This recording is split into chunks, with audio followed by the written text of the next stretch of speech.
নমস্কাৰ তোমালোক সকলোকে স্বাগতম জনাইছো স্মাৰ্ট ক্লাছেছ ইউটিউব চেনেলটোলৈ। আজিৰ এই ভিডিঅ'টিত তোমালোকৰ ক্লাছ 7ৰ অসমীয়া কিতাপৰ যেটো চেপ্টাৰ 2 আছে কালিকা লগা পাট কাপোৰ সেই চেপ্টাৰটো আমি আলোচনা কৰিম। তো প্ৰথমতে আমি পাঠটো পঢ়ি লওঁ, তাৰ পিছত এই পাঠটোৰ যিখিনি পাঠভিত্তিক ক্ৰিয়া আছে অৰ্থাৎ প্ৰশ্ন উত্তৰ আছে প্ৰশ্ন উত্তৰকিটা কৰাই দিম। তোমালোকে এখন বহি লৈ এই প্ৰশ্ন উত্তৰকিটা নোট কৰি লবা, টুকি লবা। ঠিক আছে, প্ৰথমতে আমি পাঠটো পঢ়ি লওঁ। তো এটো এটা সাধু কথা হয়।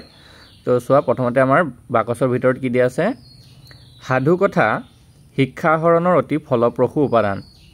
সাধু কথাৰ মাধ্যমেৰে নীতি শিক্ষা, মূল্যবোধ, প্ৰচলিত সামাজিক ৰীতি নীতি আদিৰ আভাস পাব পাৰি। ই শিশুৰ কাল্পনিক শক্তি আৰু সৃজনীমূলক প্ৰতিভাৰ উৎকৰ্ষ সাধন কৰে। তদুপৰি সাধু কথাত জাতি জনজাতিৰ চলি থকা পৰস্পৰৰ প্ৰতিফলন ঘটে। এই পাঠটোত গাৰো জনজাতিৰ মাজত প্ৰচলিত পৰম্পৰা সমৃদ্ধ লোককথা প্ৰতিফলিত হৈছে। এতিয়া আমি সাধুটো চাওঁ হা। বহু যুগৰ আগৰ কথা। আছিক দেশত এজন বৰ চহকী মানুহ আছিল। পৰ্বতীয়া জাতিসমূহৰ মাজত কেতবোৰ মাতৃপ্ৰধান জাতি আছে। আছিক দেশৰ লোকসকলো মাতৃপ্ৰধান জাতি। মাতৃপ্ৰধান সমাজত ছোৱালী পিতৃ-মাতৃৰ সম্পত্তিৰ উত্তৰাধিকাৰী হয়। সেই নিয়ম অনুসৰি আছিক দেশৰ চহকী মানুহগৰাকীৰ ছোৱালীজনীও মাক বাপেকৰ সম্পত্তিৰ উত্তৰাধিকাৰী হ'ল। সময়ত এজন দেখনীয়াৰ ডেকাৰ লগত তাইৰ বিয়া পতা হ'ল।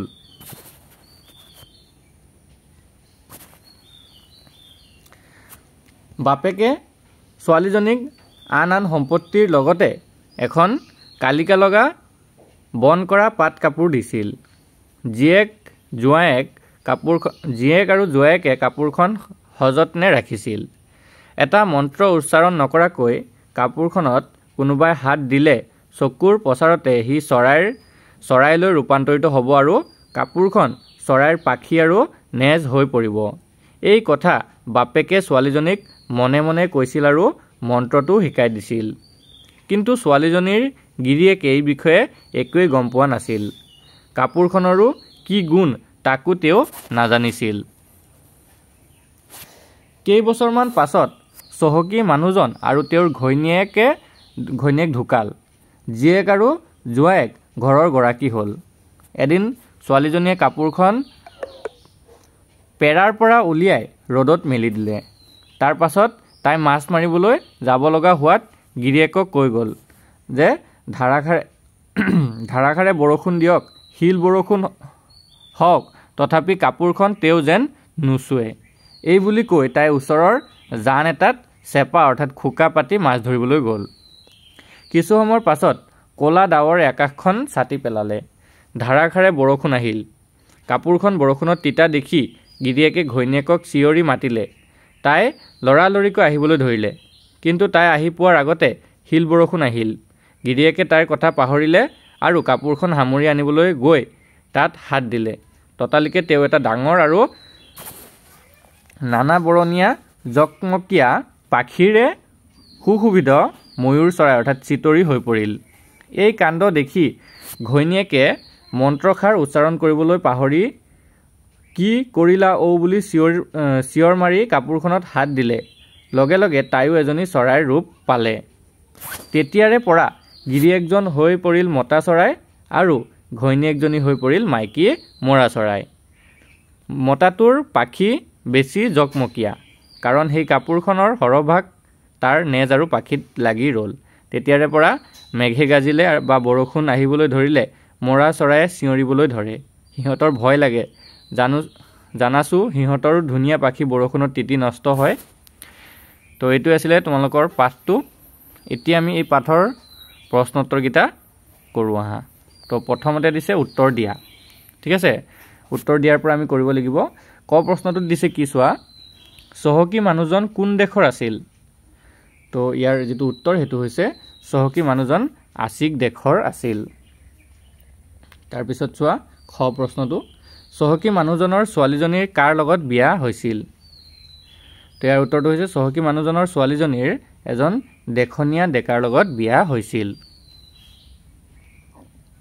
তাৰপিছত গ প্ৰশ্নটো চোৱা ছোৱালীজনীক আন আন সম্পত্তিৰ লগতে আৰু কি দিয়া হৈছিল ইয়াৰ উত্তৰটো হৈছে ছোৱালীজনীক আন আন সম্পত্তিৰ লগতে এখন কালিকা লগা বন কৰা পাট কাপোৰ দিয়া হৈছিল ঘ প্ৰশ্নটো চোৱা কালিকা লগা কাপোৰখন দিওঁতে দেউতাকে কি কৈছিল তো ইয়াৰ উত্তৰটো চোৱা উত্তৰটো হৈছে কালিকা লগা কাপোৰখন দিওঁতে দেউতাকে তাইক কৈছিল এটা মন্ত্ৰ উচ্চাৰণ নকৰাকৈ কাপোৰখনত কোনোবাই হাত দিলে চকুৰ প্ৰচাৰতে হি চৰাইলৈ ৰূপান্তৰিত হ'ব আৰু কাপোৰখন চৰাইৰ পাখি আৰু নেজ হৈ পৰিব এই কথাষাৰ দেউতাকে ছোৱালীজনীক কৈছিল তাৰপৰা অংগ প্ৰশ্নটো চোৱা আশিক সম্প্ৰদায়ত সম্পত্তিৰ উত্তৰাধিকাৰী কোন তো ইয়াৰ উত্তৰটো হৈছে আশিক সম্প্ৰদায়ত ছোৱালীবোৰ সম্পত্তিৰ উত্তৰাধিকাৰী হয় পিছৰ প্ৰথম প্ৰশ্নটো চোৱা ছোৱালীজনীয়ে কাপোৰখন ৰ'দত মেলি দি কলৈ গৈছিল তো ইয়াৰ উত্তৰটো হৈছে ছোৱালীজনীয়ে কাপোৰখন ৰ'দত মেলি দি মাছ মাৰিবলৈ গৈছিল তাৰপিছত দ্বিতীয় প্ৰশ্নটো চোৱা কাপোৰখন চুই দিয়াৰ লগে লগে গিৰিয়েকজন কিহলৈ ৰূপান্তৰিত হ'ল তো ইয়াৰ উত্তৰটো হৈছে কাপোৰখন চুই দিয়াৰ লগে লগে গিৰিয়েকজন এটা ডাঙৰ আৰু নানা বৰণীয়া জকমকীয়া পাখিৰে সুশোভিত ময়ূৰ চৰাই অৰ্থাৎ চিতৰি হৈ পৰিল এতিয়া তাৰ পিছৰ প্ৰশ্নকেইটা চাওঁ ৩ নম্বৰ চমু উত্তৰ লিখা চমু উত্তৰ লিখাৰ প্ৰথম দিছে বাপেকে ছোৱালীজনীক দিয়া বন কৰা পাট কাপোৰখনৰ বিশেষত্ব কি আছিল তো এতিয়া উত্তৰটো কেনেকৈ লিখিবা চোৱা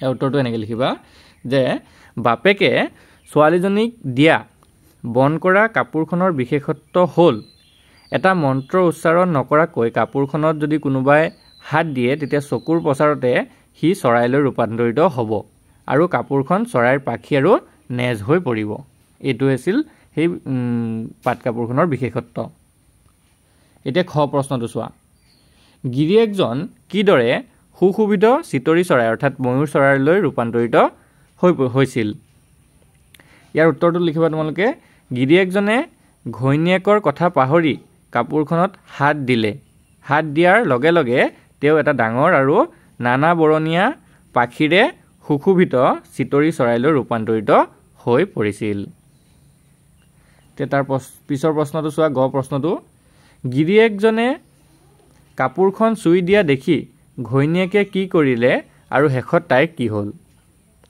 তো ইয়াৰ উত্তৰটো হৈছে গিৰিয়েকে কাপোৰখন চুই দিয়া দেখি ঘৈণীয়েকে কি কৰিলা বুলি চিঞৰ মাৰি কাপোৰখনত হাত দিলে আৰু লগে লগে তাইও এজনী চৰাইৰ ৰূপ পালে তো গিৰিয়েকৰ লগতে ঘৈণীয়েকজনীও কি হৈ পৰিলে এজনী ময়ূৰ চৰাই হৈ পৰিলে ৪ নম্বৰ প্ৰশ্নকেইটা দিছে চোৱা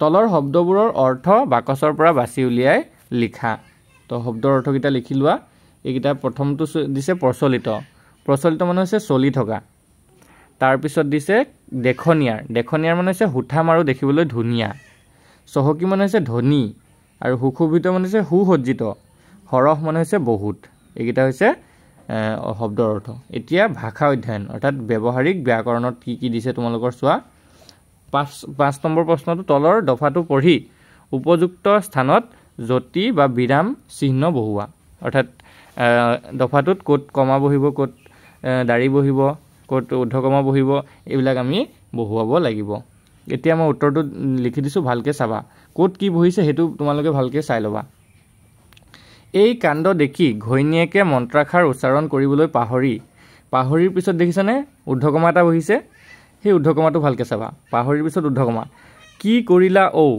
এই বুলি এটা ঊৰ্ধ্বকমা বহিলে বুলি চিঞৰ মাৰি কাপোৰখনত হাত দিলে তাৰপিছত চোৱা দাঢ়ি এটা আছেনে ইয়াত দাঢ়িটো বহুৱালা লগে লগে তাইও এজনী চৰাইৰ ৰূপ পালে ইয়াৰ পিছতো দাঢ়ি বহিলে তেতিয়াৰে পৰা গিৰিয়েকজনী হৈ পৰিল মৰা চৰাই ইয়াতে এটা কমা দিছে চৰাইৰ পিছত তাৰপিছত চোৱা আৰু ঘৈণীয়েকজনী হৈ পৰিল মাইকী মৰা চৰাই ইয়াতো এটা দাঢ়ি দিছে তো এইকেইটাই ভালদৰে তোমালোকে চাই ল'বা মতাটোৰ পাখি বেছি জকমকীয়া ইয়াতো এটা দাঢ়ি দেখিছা কাৰণৰ পিছত কমা আছে সেই কাপোৰখনৰ সৰহভাগ তাৰ নেজ আৰু পাখিত লাগি ৰ'ল ইয়াৰ পিছত দাঢ়ি তো ইয়াতে মই য'ত চিন দি গৈছোঁ তাত তোমালোকে যিকেইটা জ্যোতি চিহ্ন দেখিছা সেইকেইটা বহুৱাই দিবা ক'ৰবাত কমা বহিছে ক'ৰবাত দাঢ়ি বহিছে ঠিক আছে এইখিনিয়ে তোমালোকৰ উত্তৰ তাৰপিছতে 6 নম্বৰ চোৱা পাঠটো ভালদৰে পঢ়ি দুটাকৈ সমাপিকা আৰু অসমাপিকা ক্ৰিয়াযুক্ত বাক্য বাকচটোত ভৰোৱা এতিয়া এইটা মই লিখি দিছো তোমালোকে ভালদৰে চাই লোৱা সমাপিকা ক্ৰিয়াটো কি দিছে আশিক প্ৰথমটো চোৱা আশিক দেখত এজন বৰ সহকী মানুহ আছিল এটো হৈছে সমাপিকা ক্ৰিয়া আৰু 2 নম্বৰটো চোৱা পৰ্বতীয়া জাতিসমূহৰ ভিতৰত কেতবোৰ মাতৃ প্ৰধান জাতি আছে এই দুটা হৈছে সমাপিকা ক্ৰিয়াৰ বাক্য উদাহৰণ তাৰপিছত অসমাপিকা ক্ৰিয়া চোৱা এদিন ছোৱালীজনীয়ে কাপোৰখন পেৰাৰ পৰা উলিয়াই ৰ'দত মেলি দিলে এটো 1 নম্বৰ আৰু 2 নম্বৰটো হৈছে কিন্তু তাই আহি পোৱাৰ আগতে হিল বৰষুণ আহিল এই দুটা বাক্য অসমাপিকা ক্ৰিয়াৰ উদাহৰণ তো তোমালোকৰ এই পাঠটোৰ এইখিনি প্ৰশ্নোত্তৰ মই কৰি দিলো এতিয়া তোমালোকে ইয়াৰ পিছৰ পাঠৰ প্ৰশ্নোত্তৰকেইটা যদি প্ৰয়োজন হয় তেনেহলে আমাৰ চেনেলটো সাবস্ক্ৰাইব কৰি লবা আৰু ভিডিওটো বন্ধু-বান্ধৱীৰ সৈতে শেয়াৰ কৰি দিবা আৰু যদি তোমালোকৰ বাকি যিবিলাক সাবজেক্ট আছে গণিত বিজ্ঞান হেবিলাকৰ প্ৰশ্নোত্তৰ লাগে তেনেহলেও আমাৰ চেনেলটো সাবস্ক্ৰাইব কৰি লবা ইয়াতে আমি সকলোবিলাক সাবজেক্ট তোমালোকক দি দিম ঠিক আছে ধন্যবাদ